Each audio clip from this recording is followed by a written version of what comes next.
मुग्धा और उसकी सास के बीच पूरा समय सास के किसी ना किसी काम को लेकर मतभेद चलते ही रहते हैं। बहू, ओ बहू, जरा चाय बना दे। मुग्धा चाय लेकर आती है। ये लीजिए, और कुछ चाहिए? अरे नहीं, बस चाय पीने का मन था। जाओ, तुम दूसरा काम करो। चाय पीने के थोड़ी देर बाद सास दोबारा मुग्धा को आवाज लगाती है। अरे बहू रे, आओ बहू, जरा हलवा तो बना दे, मीठा खाने को मन हो रहा है। इसी तरह मुग्धा की सास पूरा समय कोई ना कोई काम बताकर उसे रसोई से बाहर तक निकलने नहीं देती। कभी चाय, कभी हलवा, कभी पानी तो कभी दूध, हर समय खाने को चाहिए और उसके लिए अपने हाथ पर बिल्कुल नहीं हिलाने। परेशान किया हुआ है इन्होंने। सास की जबरदस्ती परेशान करने की आदतों से दुखी मुग्धा एक शाम सचिन के साथ अपने कमरे में बैठी हुई बात कर रही होती है। सुनो जी, मम्मी जी की ये जानबूझकर मुझे परेशान करने की फरमाइशों से मैं बहुत फ्रस्ट्रेट हो चुकी हूँ। पूरे दिन में एक सेकंड का आराम नहीं मिलता। रसोई से बाहर कदम रखती नहीं कि बहू ये बना दे, बहुरी वो बना दे। अरे इनकी फरमाइशें चलती ही रहती है। अरे मुग्धा, माँ खाने की शौकीन है, पर उम्र हो चली है, खुद खाना नहीं बना सकती, इसलिए तुमसे बोलती है। अरे तो शौक भी उम्र देख कर रखने चाहिए ना। समझ में नहीं आता, हर समय फेविकॉल का जोड़ लगाए सोफे से चिपकी बैठी रहती है।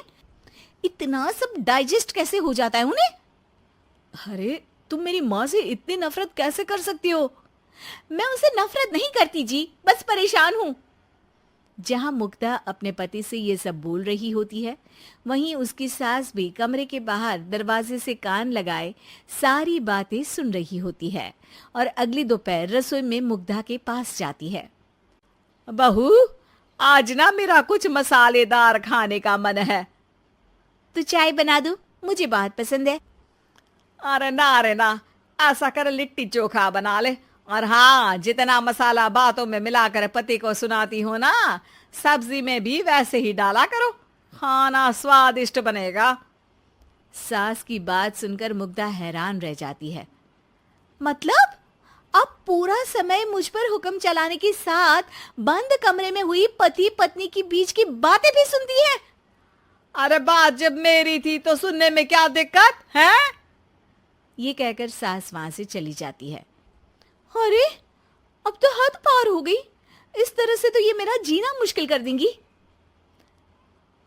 मुग्धा सास की हरकतों से परेशान उसका हल सोचने लगती है और इसी तरह कुछ दिन बीत जाते हैं, जिसमें सास का जन्मदिन आता है। मुग्धा बहुत खुशी के साथ अपनी सास को एंड्रॉयड मोबाइल गिफ्ट करती है।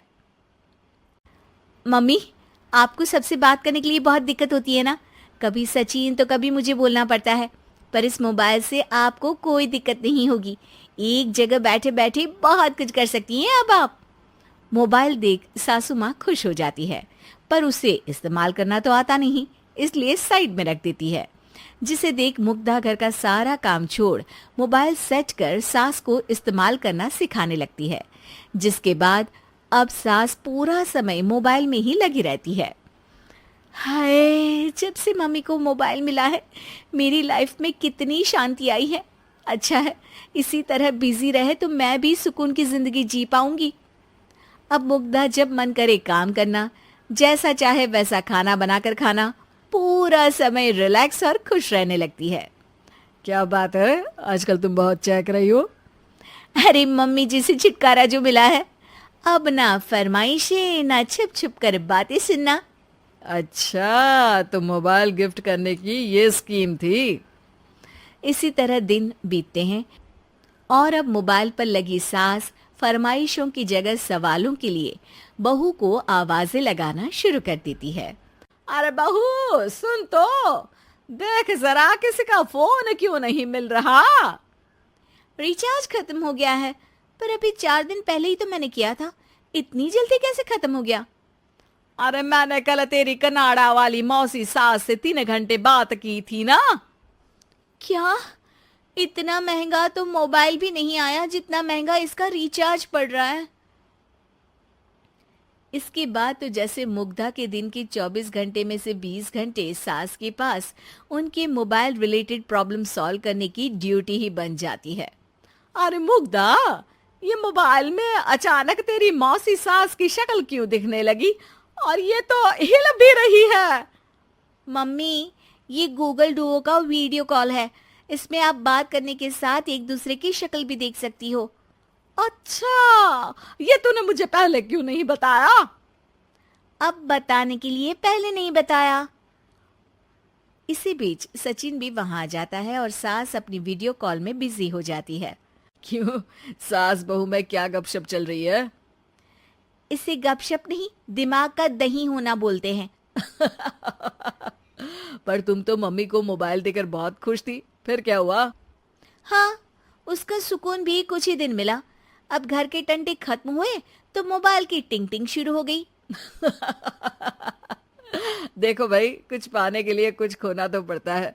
आखिर तुमने मोबाइल अपने फायदे के लिए ही तो दिया है, तो फिर सवालों के जवाब भी देने पड़ेंगे, क्योंकि जब तक उनके हाथ में ये फुंथरू रहेगा, तुम्हारी लाइफ में प्राइवेसी और सुकून रहेंगे।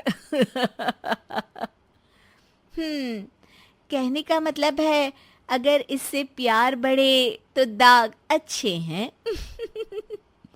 अरे मुझे पहले दिन से ही पता है मोबाइल किस मकसद से दिया गया है। भूलो मत, इससे पहले मैं बातें ही सुनती थी।